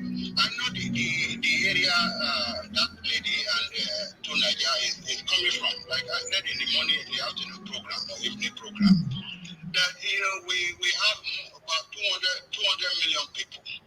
And these 200 million people, how have we harnessed or how have we harvested the manpower from these 200 million people? Our military is the Boko Haram or the insurgency or the banditry. They are not probably up to 1 million people. And we have 199 million people left. I think that is the area they are talking from. Instead of we to cry to foreign bodies or foreign troops, why don't we use the manpower we have? If the president is just not doing anything, if the president want to do so, even the strength, the military strength and the police we have can fight this Boko Haram. How many are they? I'm sure they are not up to 500,000. So how many people do we have in a state? We have 5 million plus people that can even fight the whole Boko Haram and the whole insurgency. That's the area they are talking about. Instead of what are we doing with the citizens? Why should we go out and start looking for people that have been able to stabilize their country? We want them to come and fight for us. Let us all go out and fight. Let the young ones go out and fight. These countries we enjoy today, some people are still in prison in Japan, people that fought 40 years ago for this democracy, they are still in prison. We are afraid to die, we are afraid to go to prison, that is it. Nobody should antagonize the people that are saying we don't have to call on foreign bodies to come and fight for. We should fight for ourselves. If the president is ready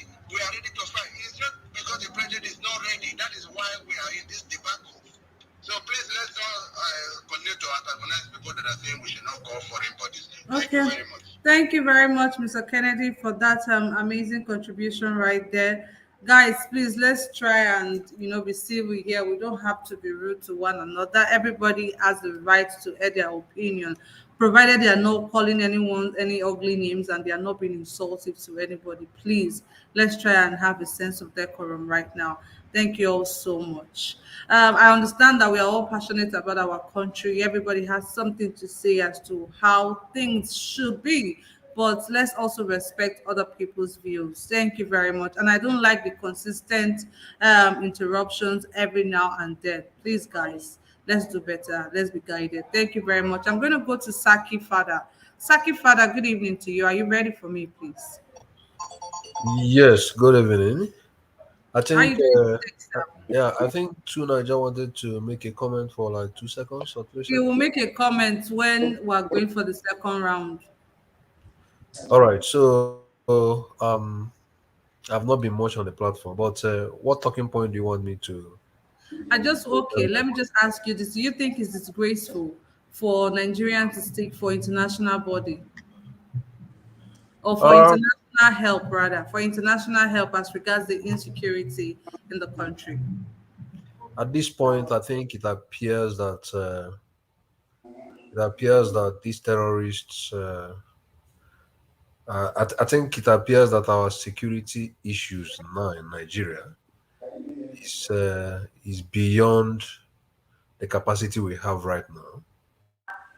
I think I think whatever can be done, to make sure that Nigerians are secured should be done. I think during the time of Jonathan, he used a kind of mercenaries, and we saw some results. So if at this time the government feels that this has really gone beyond them, I think they should consider that. You know, it is really getting out of hand. The level Nigeria is now is we're almost in a comatose condition. So if that is the way that we can achieve very fast result right now, I think Nigerian governments should try to consider that. Because the way it is, everything is happening. It appears to me that this terrorism is now beyond our military capacity right now. You know, and and again, you also know that the fact that some of them have they have infiltrated the military, the army, the Nigerian military. I think it is a very serious problem because even if you are making some strategic decisions before you know what is happening, the people they have in the army will just reveal everything to them. So I think the government should consider such as possible alternative. The security of life and persons should be number one thing first. Let's not feel that it's gonna be a disgrace for us to invite other people to help us out. The fact is that Nigerians are dying on daily basis. So I think, in my view, if that should give us a very positive result. In the meantime, I think the government should consider that. That's my submission. All right, thank you so much, Mr. Saki. Father, guys, do not forget to like and share if you've not done so, and if you're yet to subscribe, also subscribe. Hit the notification bell so you can be notified anytime we come on air like this. Thank you very much. I'm going to go straight to the next person I have here, which is Mr. Juden. Mr. Juden, good evening to you. Thank you for joining me today. Hello, good evening, Kachi, and good evening, everybody that is listening to us and to all my panelists. Okay, so what is your take on inviting international help to the country? Well, it could have, one would have considered that as something that could be done, but that will only be in an ideal situation where the government of the country is actively and sincerely fighting terrorism and insecurity in the country. But that is not the case. So you can't, if we now say, okay, let us invite somebody, the international community to come and help or to seek for help outside the shores of Nigeria. Now, who is going to do that inviting? Who is going to do the inviting? Is it the same government that is responsible for the problem, for the situation that we are in?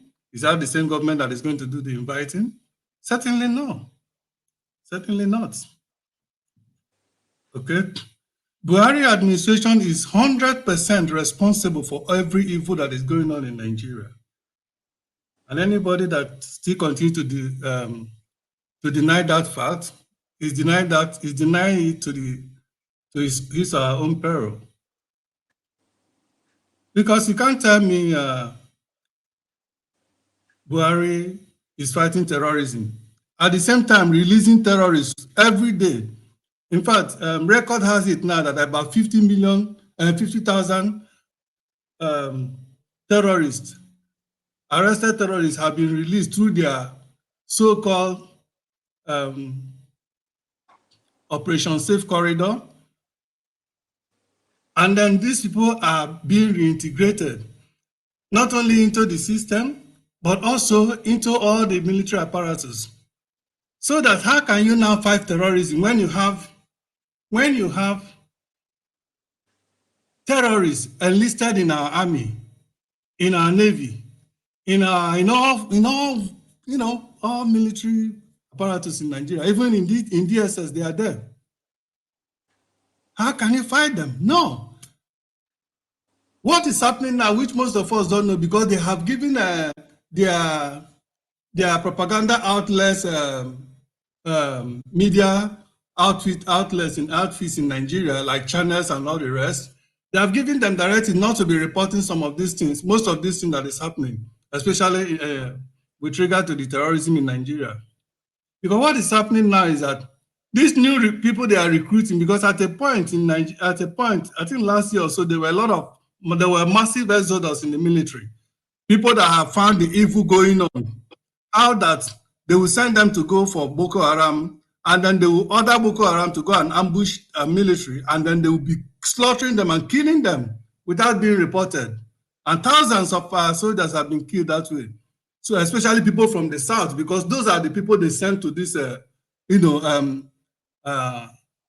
dangerous zones, or to go and fight Boko Haram. Why they shield their own people from the north, and then send them to the east to go and be killing innocent citizens, and mounting incessant roadblocks every two poles away, collecting money, extorting money from people. Anybody can find out what is happening. Some time ago, I was in Nigeria, and I happened to, unfortunately, no flight goes from Owerri to Port Harcourt, so I happened to travel by road. I was amazed how many roadblocks that we encountered on that road. I was almost crying for Nigeria. And all of the people, most of the so-called soldiers on that road, they are all, from the north. So they will send our own children from the south down to the forest, down to fighting Boko Haram, and then giving them, tipping Boko Haram off to ambush and kill them, and send their own down to our side, to the south, to the southeast, and be killing innocent youth that have not done them anything. Buhari orchestrated all the program. Buhari and Uzodinjo, hopeless Uzodinjo, Devil Omahi, and all some eastern governors and politicians orchestrated all the problem happening in the east after the arrest of Nnamdi. Now, the UN, what is it called? UN, a body that is handling human rights activists, an arm of the UN that is handling human rights activists, have already judged that Nigeria should release Nnamdi without further delay, and compensate him adequately for violating his human rights, for kidnapping and renditioning him. This guy have told us everything that is going on in Nigeria, and when he was speaking, people were cajoling him, people were laughing, people were cursing him. And people still continue to curse him up to today. But everything he has spoken, they are all coming to pass. And we are all folding our hands and looking for where to go for help. When we have not hold our leaders who are put us in, well, our rulers who have put us in this mess accountable. And we see most of us see come here and continue to defend them. Continue to defend them. Well, I want to bubble most of the Nigerians, I want to bubble their busts, and I'm not a prophet of doom, but I want to tell you categorically that 2023 election is not going to hold. Take it to the bank. You can cash it if it's a check. You are going to cash millions of dollars. It's not going to hold. Okay. Okay. So I want Nigerians, please, to begin to think of plan B. What are you going to do from now till then? Because there may not even be. See, the Nigeria we are all fighting for and saying that it's going to be one and blah, blah, blah. This one Nigeria. There won't be Nigeria probably before the end of this year with all that is going on, with all that has been planned. Okay. So All I right. want you guys to brace up for the reality. Okay, thank you very much, Mr. Juden, for that contribution. And let's try as much as we can to speak positivity here. Thank you very much. I'm going to go straight to Mr. CM. Mr. CM, are you ready for me, please? Okay. Yes. So, Mr. CM, what's your take on seeking for international help due to the high insecurity in the country?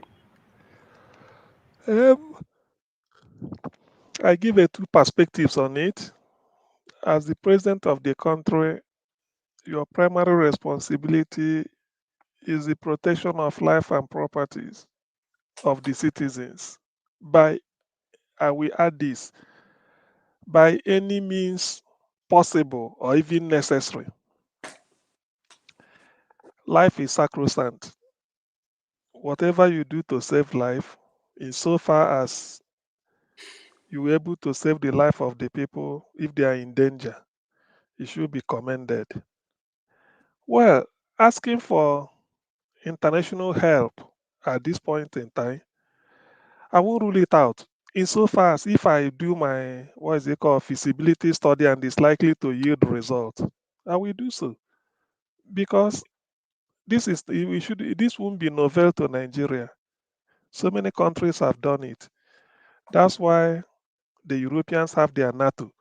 An attack on one member is an attack on the other. So NATO member can call the other members, they can help. The Arab League have their own.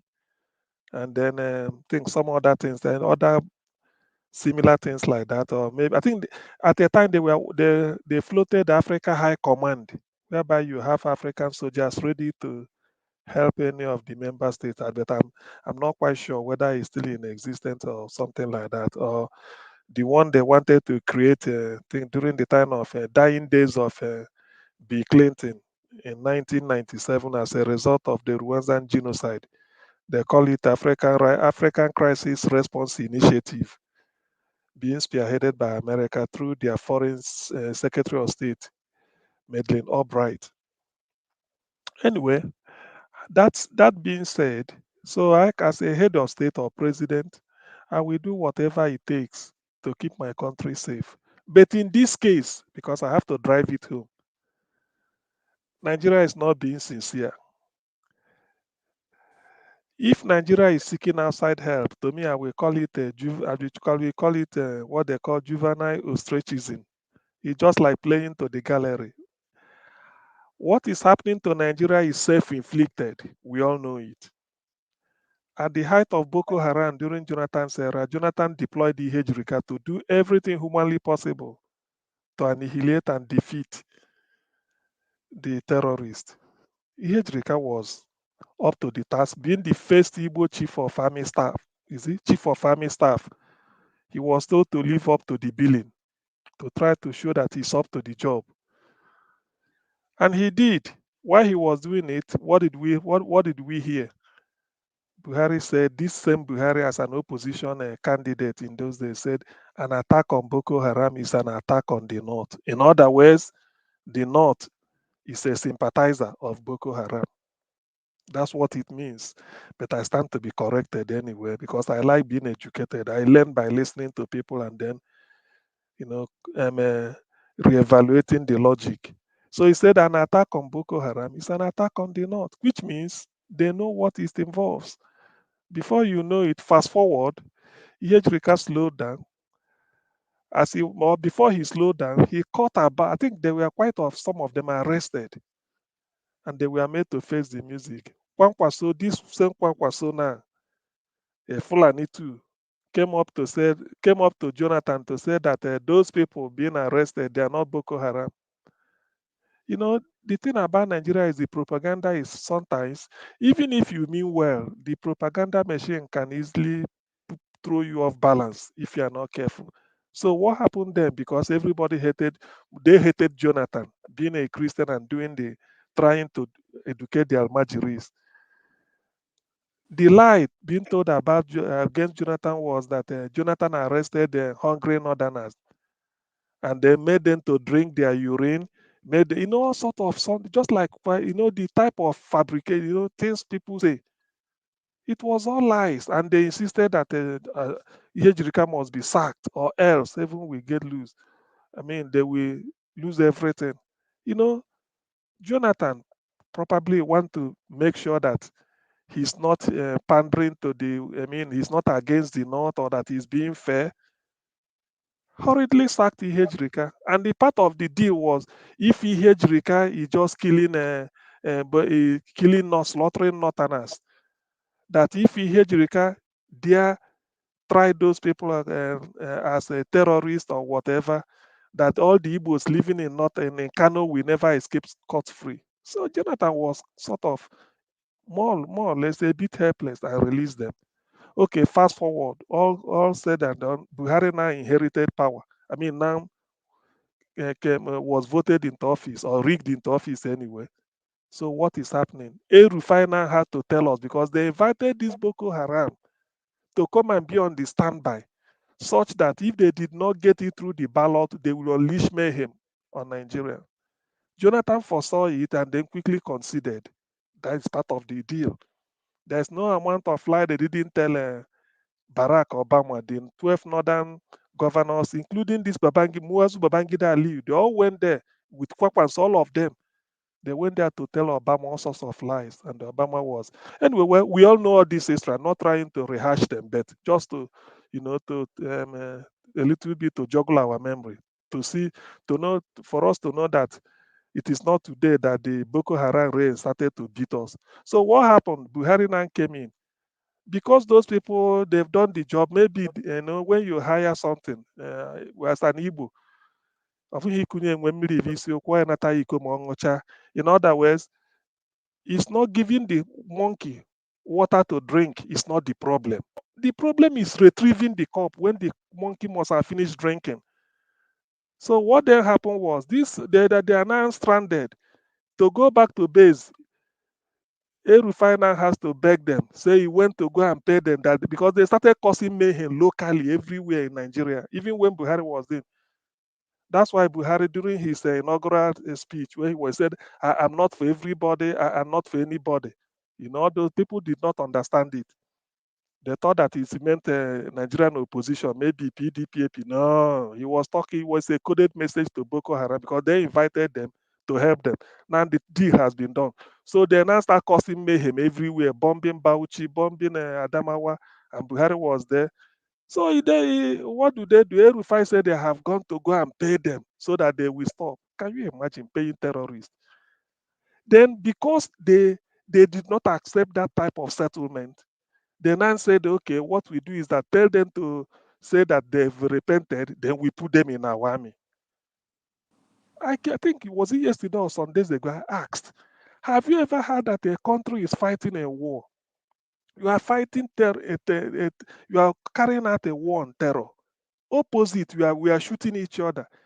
If I manage to get you, you surrender, it becomes prisoners of war. I don't need to, so far you handed over your gun, hands up, then you're a prisoner of war. Then how can somebody who is not a Nigerian, maybe from Mali or from anywhere, suddenly say he has repented and he's now having a Nigerian passport, like a normal army, a normal cadet recruited from maybe who went through a Nigerian military school, Zaria, from Zaria to NDA Kaduna, from NDA Kaduna, become a commissioned officer. So he's now a Nigerian citizen and then carrying Nigerian passport.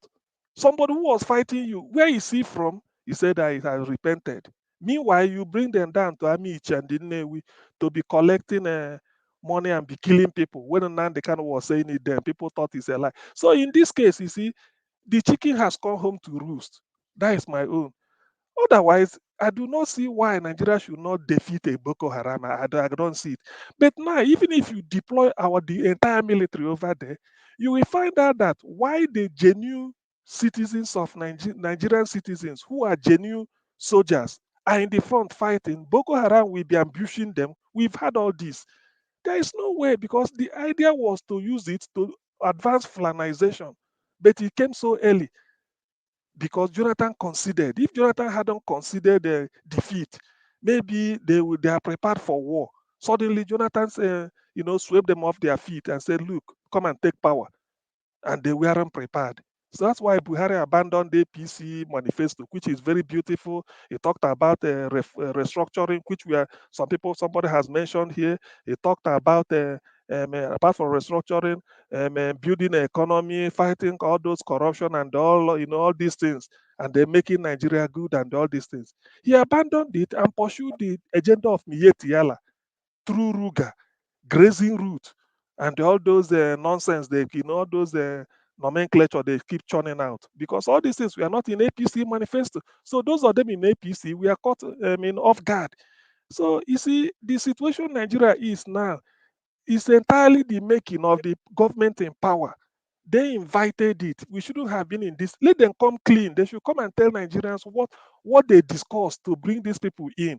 Because going to fight them now is not is I don't think so. If some people if I'm in the those in the armed forces, some have resigned. Some are running away because ideally you should be killed if you are defending your country by the enemy or what they call friendly fire, which is a mistake. But in this case, the person you are being deployed to the army with is a Boko Haram. He said he has repented, and if they have repented, so why not send them back to where they came from? Then you now give them that is the aspect Nigerians are not interrogating. How can you say somebody has repented, and then you give the person the passport of your country, and then is now a member? So, which means if any Boko Haram who has entered, who has repented in the armed forces, cannot take pension if he decide that tomorrow I don't want to fight, I want to retire, or he gets to retirement age. What really are we talking about?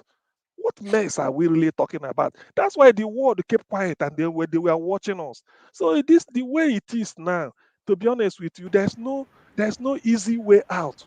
There's no straightforward answer. I stand to be educated or told what should be. There's Okay. no easy way out because the army you are thinking you have is you don't know the proportion that are Boko Haram. You don't know the proportion that are really Nigerians who were born in Nigeria, went through primary school, secondary school, maybe university, and then get enlisted into the army as cadet and then got trained. So what are you really talking? Where is the allegiance of those people that are saying they're Boko Haram? So a lot is really happening. It's a very messy situation, very, very messy, and it's deadly. We are dying every day. But then now one thing is sure, this is entirely the making of the present government because they want to advance Fulanization. But somehow, I don't know, maybe one proposed, they say God will dispose. So Okay. we are caught in the web. So that is my own take on all these things. All right. It's really a shame and very messy anyway. I'm not happy about it, but then what can we do? Thank you. Thank you very much, Mr. CM, for that amazing contribution. Like I keep saying, there's nobody that thinks about the situation of the country that will not feel pain unless you don't have a conscience. The state of the country right now is just terrible. It's just so scary. It's really scary. There's no single thing you can point to that you would say this particular thing is working. Everything is not working. That is why we have to keep doing our part, talking to our people, sensitizing them, make them understand. And we also have to participate physically for those who can. You have to participate physically because, I mean, we just have to do it. We don't get any other choice. We just have to do it. Because I want to believe for the fact that you guys come here every day, to hear your voice, to talk about what is affecting you and I. That means you want Nigeria to work. That means we all share the same goal. So guys, please, let's continue to do what we are doing. I appreciate you all. You guys are amazing. You guys are superhumans. I appreciate you guys for everything that you're doing. God bless you for always coming here, for always supporting Nigeria Watch. God bless you guys. You guys are amazing. I just want to say thank you to Mr. O Ekwase. Ekwase, I hope I got that correctly. Mr. O Ekwase, thank you so much for the super sticker. Thank you so much. God bless you, Mr. O Ekwase. God bless you. And I can see Alexander Gomez, another super sticker right there. Thank you so much. God bless you guys. You guys don't know how far your donations, carry us. We the job is actually not easy, but your consistent love and support keep us going. We appreciate you guys. To all our viewers out there, you guys are amazing. Thank you all so much for taking time out of your busy schedule to be here, to view us, to watch our videos. And those people in the comment section, oh my God, you guys are amazing. Thank you guys so much. And to my wonderful panelists, Mr. Collins, Mr. Tunaja, Mr. Tiobala, Mr. Mobile, Mr. Emmanuel, Miss Ugo, Saki Fada, Mr. Juden, Mr. CM, Mr. Machiavelli was here earlier. You guys are amazing. Thank you so much. I saw Mr. Omori here, but Mr. Omori, where you waka go now? We miss you and we hope to see you soon. And to my callers, Mr. Efe Tobori and Mr. Kennedy. I'm so sorry, Mr. Kennedy. I don't know if you pronounce your surname. And Mr. Kennedy, thank you guys. You guys are doing very well. Thank you all so much. I'm just going to take time out to acknowledge those on the comment section and say thank you to those people who supported us today with a super sticker. Mr. Simon, thank you very much. Pansat HD, thank you very much, Pansat HD. Alexander Gomez, thank you so much. God bless you. Mr. O Ekwa said, thank you so much. Amazing Grace USA, thank you so much. God bless you. God bless you. May your pocket never run dry. God bless you guys. You guys don't know how awesome what you do for us. You don't know how grateful we are. Words cannot qualify how grateful we are. Thank you guys so much. You guys are amazing. I'm going to say thank you to Mommy Diaspora, the mommy of all, for always being here. Mr. Tunaja, I see you right there in the comment section. How do you do it? You go there, panel. You go there, comment section. How you did it, Mr. Tunaja? I see you right there, Mr. Tunaja. Uche Ginny, I see you right there. Thank you so much, Uche Ginny. Oekwase, I see you right there. Mr. Jacob D, I see you. Thank you for being here. Amazing Grace USA, thank you so much for being here. I appreciate you guys. I see Oge Oliha, thank you so much. Gerard Loba 1, thank you so much for being here. Samuel Olaka, thank you so much. I can see Gonalens Kelvin Andrew. Thank you so much for being here. Omonike Abayomi. Thank you. Green Street, I see you right there. Thank you. Osaye Wenre Monday Omorodion. Thank you so much for being here. You guys are amazing. I see Atio. Thank you for being here. I appreciate you guys. Jeku Obedience, I see you right there. Omuka Ebuka Collins Ebuka, I see you too. Thank you so much for being here, Mr. Come. Mr. Come, I see you right there. Thank you so much, Mr. Come. Annie Williams, thank you, Annie Williams, for being here with me. I appreciate you. I appreciate you guys. Jacob D, Samuel Olaka, thank you guys so much for being here. I appreciate you. I can see Mr. Michael right there. Thank you. Adela Ja Ogumbiyi, I see you right there. Thank you all so much. I can see Guy Onwalele. Thank you, Adela Ja Ogumbiyi. I see you, Jude Obaseki. I see you right here. Solomon Osagi, I see you. One love to you all. I appreciate you guys. Thank you so much. I can see Kelly Brown right there. Kelly Brown, I see you. Agugwam Victor Ikenna. Thank you. You too. You just find anyhow, even if I never see your face. Thank you. You guys should endeavor to join the panelists now sometimes now. Make una try. Thank you. I see Steelmaker right there. Steelmaker, thank you so much. 2NG. This one does a catch form for comment section. 2NG. I see you right there. Thank you all so much. I wish I can call everybody, but guys, our time is already fast spent. Thank you so much, 2NG, Michael. Everyone in the comment section, I see you guys. I can see Daniel, Alex. Daniel, Alex, I see you right there. Thank you so much for always being here. You guys, I appreciate you. You all have a special place in my heart. And I know as we did drum for here now, I'm going to give my amazing panelists, I don't think how many minutes I won't give you now. Okay, I'm going to give everybody 1 minute each to make their final submission before we round up the show. And I'm going to start with Mr. Tunaija. Mr. This Tunaija, 1 minute I is too beg small. you. Mr. Tunaija, what did you Yeah. say? What I no, I never. I It's beg I, you. I said I 1 minute beg is too you. small now. No, 1 minute is not too small. It's small Because though. no, Mr. Tunaija Uh-uh. don't talk like 7 times today. Wow, it When sounds like is 7 times. I just spoke about 3 times at most. this a Which three critical times? Now time you now? be the first person why I called Mr. Tunaija. I called you This first. Then later you had your time. Later you ask question. You answer question. You ask 7 times. Mr. Tunaija don't I talk will check 7 times. So Mr. Tunaija, 1 minute. Thank you. So I don't understand how some people are so keen on creating jobs for foreigners and paying them to come to our country and kill our people and create spies and so all kinds of iniquities on in our territories. No country on this earth that is self-respecting will bring foreigners into their country to come and do the job that they were supposed to do. They don't do it, and the ones that have done it in Africa so far are regretting it. Look at Congo currently as we speak. They are protesting against international forces in their country. More than 20 dead from that protest alone. Somalia, they had international forces. What good did it do them? Mali had them for, I think, going to 2 decades now. And they had to even kick them out when the military regime came to kick them out because they found out that these people were causing problems inside their country. They were telling the Mali government not to go to the north of the country. The French soldiers that they brought in wanted to divide the country under the nose of the government. I don't understand what evidence we need again. This is Okay. something others don't do. It's so Okay. obvious. See, take the evidence because these are clear-cut evidence. America used mercenaries in Afghanistan and they used them in Iraq. What good did they do? In the end, the people still need to defend themselves. They just lost thousands of lives and destroyed their country. And in the end, the people are the ones defending their country. You have to use your own people to defend your land. Taliban came back and took their country. America has the most advanced technology and 10 times more soldiers than Nigeria. And they couldn't do it. Even with mercenaries, they still couldn't do it. If we really want to fix our problem, it's our people that will fix it. And we've not even used 0.5% of our population to defend our country. Okay. It's up to Thank us. you. Thank you. Thank you very much. I know people are listening, people are watching, and I'm sure people are understanding the angle that you're coming from, Mr. Tunaija.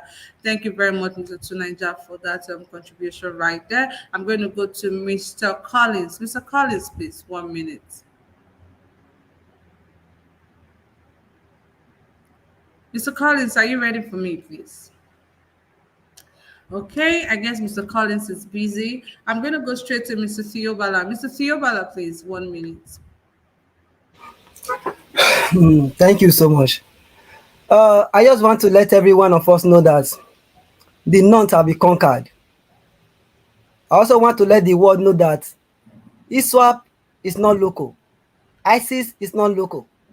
Human beings are being slaughtered in Nigeria every day. Our military have been infiltrated with Boko Haram and herdsmen.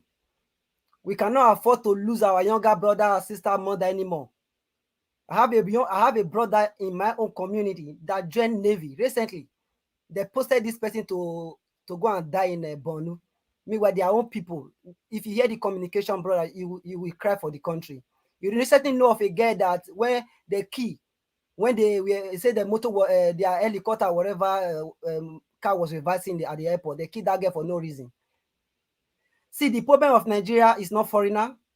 We are the cause of our problem. Before now, the Yorubas were the major exporter of cocoa. What happened to it? Our leader came, they destroyed it. Before now, we have water supply across all our homes. What happened to it? Our leader came, they destroyed it. Our university, look at University of Ibadan. Before the white left, University of Ibadan was one of the great universities across Africa. Many foreigners were coming to Nigeria to come and gain education. What happened to it? Our leader came, they destroyed it. If you go to the various universities, University of Lagos, University of Benin, and many others, You'll see building built by the foreigners, by white men. They are still standing till today. But the one built by us is dead already, collapsing. We are blaming foreigner for our misfortune. We are blaming foreigner for mismanagement. We are blaming foreigner for our loot. People are dying every day. We are not care about it. There's nothing wrong inviting foreigner. And what people should know about this foreigner of a thing is they are machineries. They are not country, like they are not just US or Canada or whatever. You now say US come and help us. That one is different. These are body you hire, you pay. They came for a specific purpose. Once they are done, they go. They don't have anything to do with your oil or whatever. We should stop all this meta slavery that we have put ourselves into. Nigeria is bleeding right now. Our military system is no longer working. They have been infiltrated by all these terrorists and all these Boko Haram. Our Lagos have been surrounded. As I speak with you right now, the next target now is to conquer the Yoruba land. Once they finish conquering the Yoruba land, they will surrender. We should not be here crying because we are talking about slavery. Meanwhile, we are already enslaved ourselves already. Thank you. All right, thank you so much, Mr. Tiyobala. I'm going to go straight to Mr. Mobile. Mr. Mobile, please. Thank you so much. Thank you. Yeah, my fellow Nigerians have spoken so well, and I see the concern everybody have. We want a better Nigeria. So we need to have a country. That is number one. We need to have a country.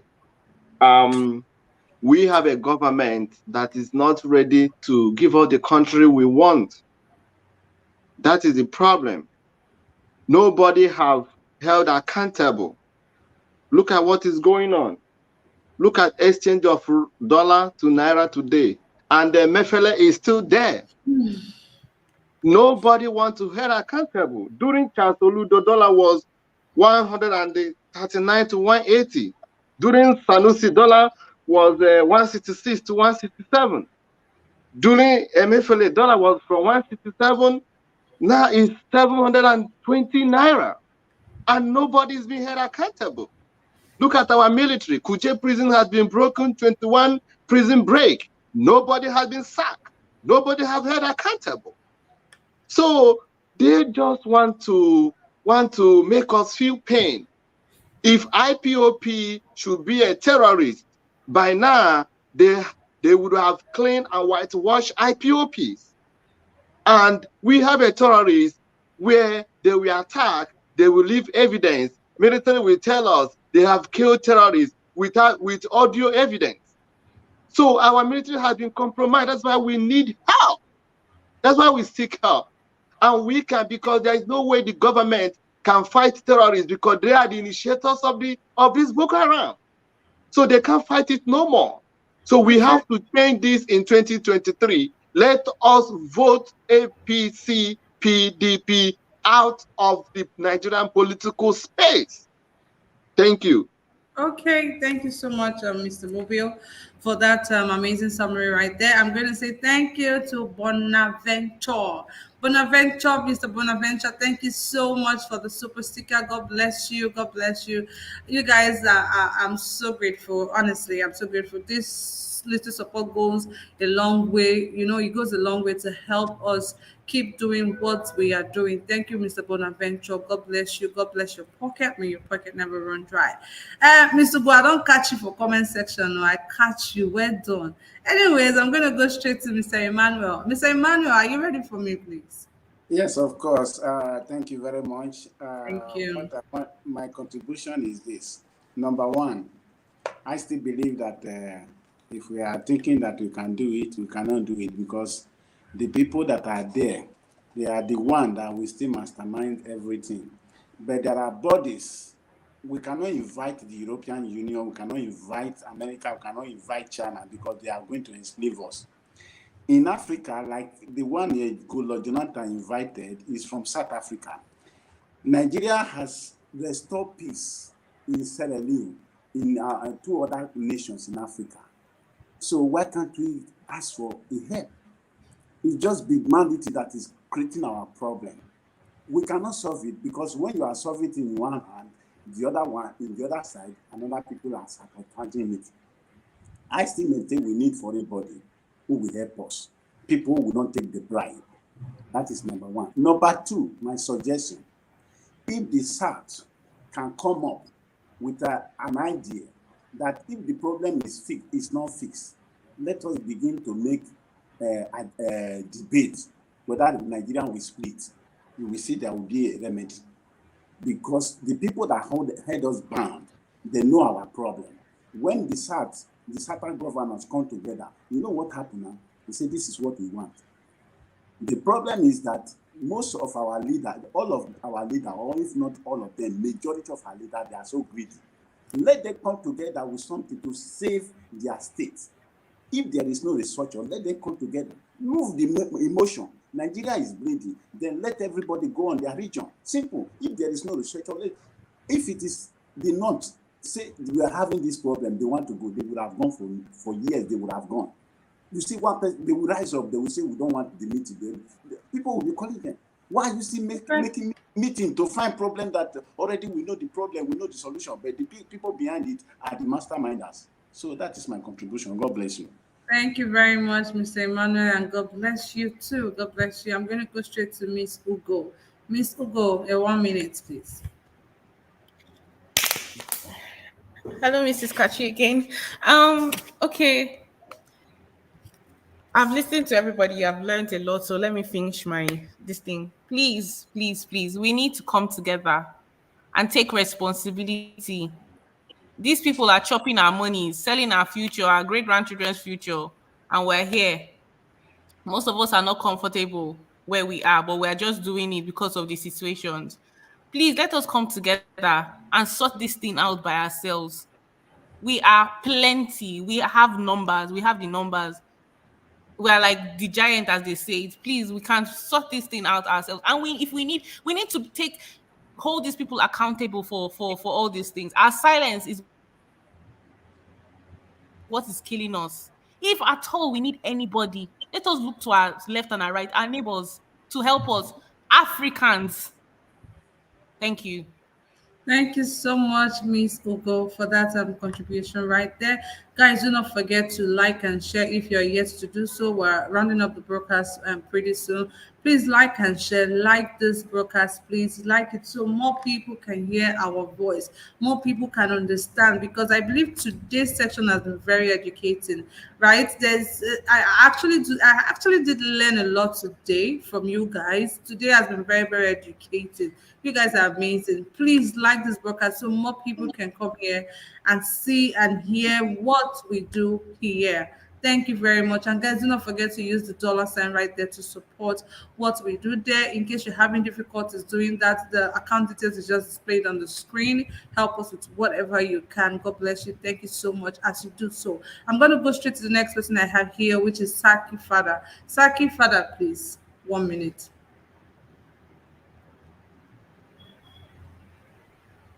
Saki Father. Okay, I'm going to go straight to Mr. Juden. Mr. Juden, please. Okay. Thank you, everybody. Yes, I want Nigerians, while they are preparing for the election, as he continues to say, let them have a plan B. Because the people we are dealing with, they don't want to give up power. They are already putting plans in place to see that the election will not hold. And if they go ahead with what they are planning on the useless Nigerian law, they have a right to do so. The government have a right to do so. When sections of Nigeria is not stable, and so they have a right to postpone the election and then continue to remain in power. And this is what they're planning, and it's going to happen. So what is our plan B?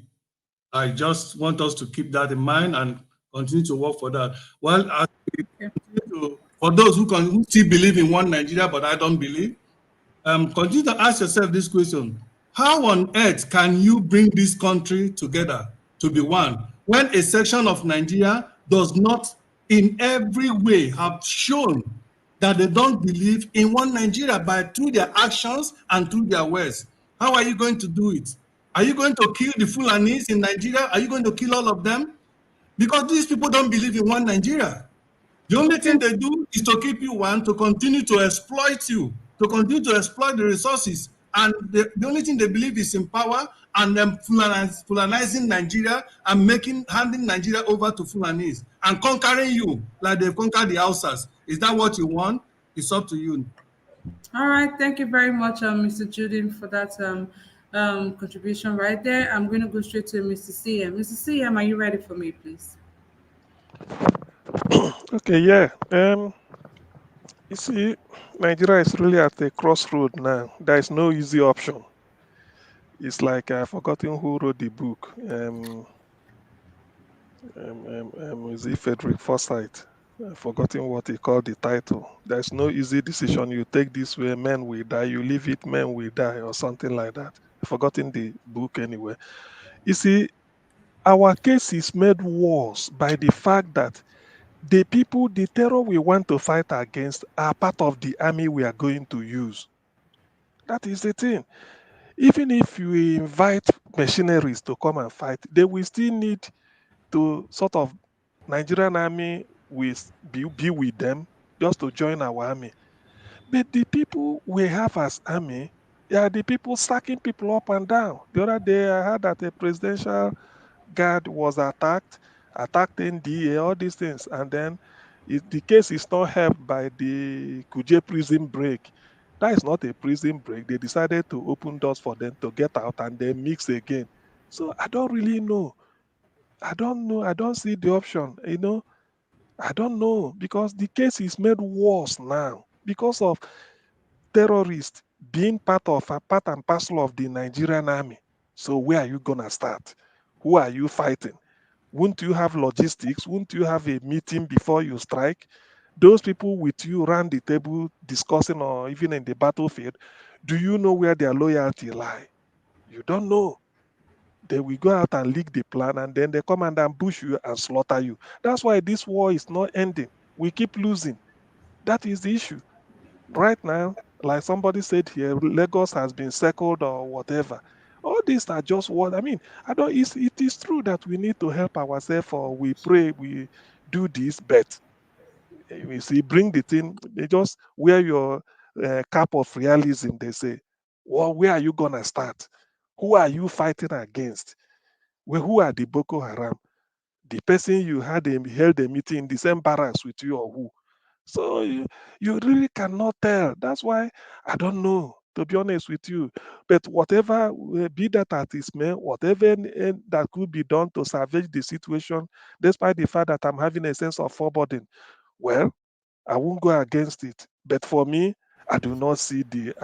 I do not see the light at the end of the tunnel. Rather, I see an oncoming train at the end of the tunnel, which you may not jump into. Thank you. Okay, thank you very much, Mr. CM, for that final submission right there. And that brings us to the end of today's broadcast. I want to say thank you again to Pastor HD, Mr. Samuel, Mr. Alexander Gomez, all Ekwase, Amazing Grace USA, Mr. Bonaventure. I want to say thank you guys for your support today. God bless you all. I love you guys all. I love you guys so much. Thank you guys. To my amazing viewers, thank you guys. The amazing panelists I have here, Mr. Emmanuel, Mr. Ugo, Saki Father, Mr. Judin, Mr. CM, Mr. Collins, Tuna and Jam, Mr. Siobala, Mr. Mobile. I love you guys so much. Thank you all for always being here with me. Those in the comment section, I see you all. Thank you all so much for always being here with me. I appreciate you guys. God bless you. God bless you. Do not hesitate to join us Monday to Saturday, 10 a.m. Nigerian time for our newspaper review. Monday to Thursday, 5 p.m. Nigerian time for our discussion like this one we just had here today. Tomorrow is Friday, guys. Don't forget to join Nigeria Watch, 6 p.m. Nigerian time for the debate. Well, available in all social media platforms, Facebook, Twitter, Instagram, TikTok. Yes, we're on TikTok too. So, guys, endeavor to follow us on all of our social media pages. We appreciate you all for everything, for your love and support. God bless you. God bless the Federal Republic of Nigeria. And may our labor never be in vain. This is me saying thank you, peace out, and ciao, ciao. God bless you. Have an amazing night rest. Bye.